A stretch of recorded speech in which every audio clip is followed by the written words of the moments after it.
Hello everyone, welcome back to my channel. देखिए, प्रीति साहनी जी की खुशी मैं आपसे शेयर करने वाली हूँ, जिनको 1 मंथ में बहुत अच्छा रिज़ल्ट मिला है, 90% रिलीफ उन्हें है। तो मैं आपसे उनकी खुशी शेयर कर रही हूँ, मैसेज पढ़ रही हूँ आपके लिए।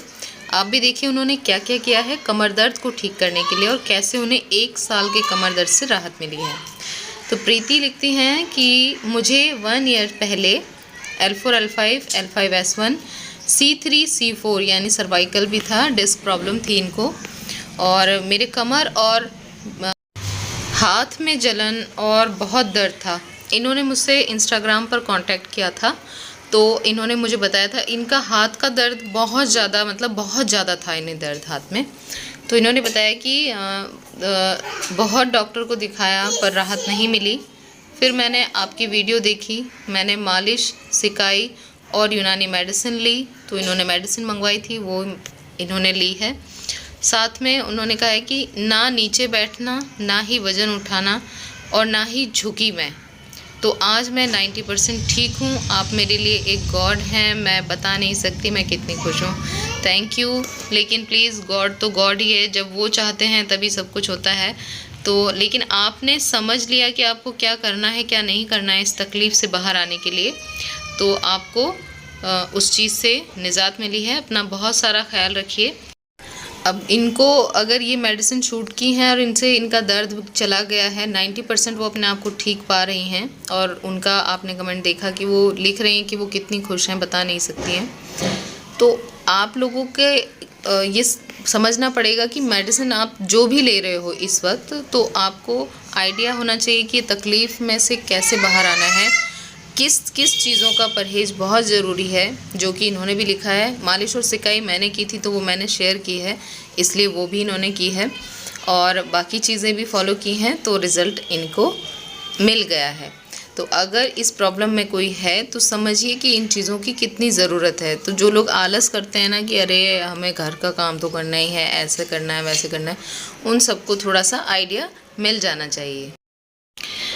ऐसा ही एक कमेंट है सुनीता जाखड़ जी का, जो मैं आपसे शेयर कर रही हूँ। ये चल नहीं पाती थी, बहुत प्रॉब्लम में थी, बहुत दर्द में थी, और इन्होंने भी मुझसे इंस्टाग्राम पर बात की थी। जो मैं कर सकती हूँ हेल्प वो मैं करती हूँ, बताने की कोशिश करती हूँ, करना आप ही लोगों का काम है। तो इन्होंने भी ये मेडिसिन 2 महीने ली है और 2 महीने में बहुत अच्छा रिज़ल्ट था। जो ये लिख के बता रही हैं, मैं आपको पढ़ के बताती हूँ। मैम, अब मैं चल सकती हूँ। आपका बहुत शुक्रिया, आपकी बताई हुई बातों को अमल करते हैं और अब मैं बहुत बेहतर हूँ पहले से। आपका भगवान भला करे। Thank you. आपकी फैमिली की लंबी उम्र बनाए। शुक्रिया, आप लोगों की दुआएं बस साथ रहें, और क्या चाहिए। तो वो आगे कह रही हैं कि लेकिन मैम कमर में अकड़न तो बहुत है। देखिए, अकड़न जाने में मेरा भी बहुत टाइम लगा था। मैं जानती हूँ इस चीज़ को, मैं कह नहीं सकती हूँ, टाइम का कुछ नहीं बता सकती हूँ, लेकिन ये है कि मेडिसिन, मालिश सिकाई और आपका परहेज़ आपको इससे धीरे धीरे बाहर निकाल देगा। अकड़न जाने में टाइम लगता है, जो कि मेरा भी लगा है, और मैं समझती हूँ कि आपका भी बहुत जल्द चल जाएगा। अपना खूब सारा ध्यान रखिए, परहेज़ में कोई भी ढिलाई मत करिए। अगर दर्द जाता है तो इतनी जल्दी कोई भी ऐसा काम ना करें जिससे ये दर्द वापस से शुरू हो जाए। एक कमेंट और शेयर कर रही हूँ, ये सुनीता पाटिल जी का है, जिन्होंने इंस्टा पे ही बात की है मुझसे। ये कह रही हैं कि दीदी मेरा दर्द बढ़ गया, क्या करूँ दीदी, पहले जैसी तकलीफ़ चालू हो गई है। और ये कह रही हैं कि बेस्ट रिज़ल्ट था दीदी, लेकिन 8 दिन पहले ज़ोर से झटका लगा है तो दर्द फिर से चालू हो गया है। इनको अभी मैं यही कहूँगी कि आप रेस्ट करें, जितना आप आराम करोगे, उठोगे नहीं ना बिस्तर से, और मालिश और सिकाई करोगे, मेडिसिन लोगे, तो ये दर्द धीरे धीरे चले जाएगा। क्योंकि एकदम से कोई झटका लगता है तो सूजन आ जाती है और वो जख्म जो है वो हिल जाता है ना। तो थोड़ा सा उससे रेस्ट करेंगे तो आपको उसमें रिलीफ जल्दी आ जाना चाहिए। ऐसा मेरे साथ हो चुका है, तो मैं इसलिए आपसे कह रही हूँ। और देखिए, ये चीज़ का ध्यान रखिए कि झटके वटके ना लगें अभी, क्योंकि डिस्क में भले ही आपको बहुत अच्छा रिज़ल्ट है, आपको बहुत दर्द बिल्कुल चला गया, आप सोच रहे हो कि मैं बिल्कुल ठीक हूँ, लेकिन आपकी डिस्क जो है ना वो कच्ची है, उसे जुड़ने में तो टाइम लगता है ना। तो उस पर बर्डन नहीं आना चाहिए, कोई झटका ना लगे। आप उन चीज़ों का ध्यान रखिए ज़रूर, ठीक है। तो जिन जिनको दर्द एकदम चला जाता है, मैं जानती हूँ बहुत से लोग शेयर करते हैं, बहुत मेहनत लगती है, अपने आप को कंट्रोल करना पड़ता है और उसका रिज़ल्ट भी मिल जाता है। और जब वो एकदम से कुछ हो जाए और वो दर्द वापस आता है तो बहुत ज़्यादा टेंशन लेके आता है। तो इस चीज़ का अपना ख्याल रखिए। मैं आपको बता चुकी हूँ कि टाइम तो लगता है, ठीक है, जल्दी तो कुछ नहीं होता है, लेकिन हाँ ये है कि सही हो जाता है। बस परहेज़ का ख्याल रखना बहुत ज़रूरी है, जिन चीज़ों का मैंने बताया है। एक सवाल ये है सुषमा जी का, जिन्होंने पूछा है कि पहले भी पूछा था कि सिकाई क्या गर्मी के सीज़न में करनी होती है? बिल्कुल करनी होती है, क्योंकि मैंने जून की गर्मियों में भी कभी सिकाई नहीं छोड़ी है। वो मैंने की है, मालिश और सिकाई, उससे मुझे बहुत स्ट्रेंथ मिलती थी, क्योंकि मेरे मसल्स जो थे ना वो ऐसा था कि वो बहुत कमज़ोर हो गए थे, वीक थे, कुछ उनसे सहारा ही नहीं मिलता था मसल से ना। तो उसमें मालिश और सिकाई करने के बाद एक स्ट्रेंथ महसूस करती थी मैं, और मैं उसके बाद अपना काम खड़े होकर आराम से कर लेती थी। वरना मेरी कमर जो है ना वो थरथराती थी। एक बार कमर थरथराना स्टार्ट होती थी तो पैरों तक थरथराहट चली जाती थी। तो वो बहुत प्रॉब्लम, मतलब खड़े ही नहीं हो सकते, ऐसा लगता था गिर जाएंगे। तो वो धीरे धीरे करके गया है, और उसके लिए मालिश और सिकाई मैंने हर सीज़न में की है।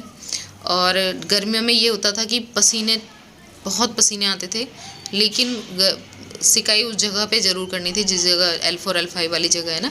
हाँ, भले ही मैं उस टाइम फ़ैन के नीचे लेट के करती थी, वैसे पंखे के लिए मना करते थे हकीम साहब, तो पंखे का डायरेक्ट यूज़ नहीं करना है, उसके नीचे नहीं सोना है। लेकिन गर्मी इतनी होती थी तो पसीने ही नहीं रुक रहे हैं, तो फिर लेकिन सिकाई मैं कंटिन्यू करती थी, ठीक है। तो आप लोग करके देखें, परहेज़ का ध्यान रखें। आगे झुकना, नीचे बैठना, वज़न उठाना वो बिल्कुल अवॉइड करना है। सीढ़ी और किसी गाड़ी का झटका वो सब अवॉइड करिए। लगातार बैठना और लगातार खड़े होने में भी प्रॉब्लम होती है, जो मेरे साथ हुई है। कई बार ऐसा हुआ है कि बिल्कुल ठीक हो गई, कई किलोमीटर पैदल भी चली, बड़ी खुश थी, लेकिन जब खड़े रहना पड़ा, मजबूरी थी, बैठ तो सकती ही नहीं थी मैं टेल बोन के दर्द की वजह से, तो खड़े ही रह सकते थे, और लेटने की जगह रोड पे तो नहीं होती, और मेरा जो प्रॉब्लम थी वो फिर से वापस आ गई थी बहुत दर्द के साथ, और फिर जाने में उसे काफ़ी टाइम लगा। तो इसलिए अपना बहुत सारा ख्याल रखिए। जिन चीज़ों को मैं कहती हूँ उन चीज़ों का थोड़ा सा अगर आप ध्यान कर लेंगे, आप उन चीज़ों को करके देखेंगे, तो आपको जिस तकलीफ़ में आपको सालों हो गए हैं ना, बहुत साल हो गए हैं, वो भी आपकी चली जाएगी। आप बेफिक्र रहें, लेकिन आपको करना तो पड़ेगा, ठीक है। और ठीक होने के बाद भी ध्यान रखें कि आप आगे की जो बेंडिंग होती है, जो झुकना होता है, वो जैसे हम हमेशा पहले से करते आए हैं, उन चीज़ों को थोड़ा चेंज कर लें। झुक सकते हैं, लेकिन थोड़ा सहारा लेके, या फिर झटके से ना करके आराम से नीचे बैठ जाएं, तब, मतलब ठीक होने के बाद की बात कर रही हूँ।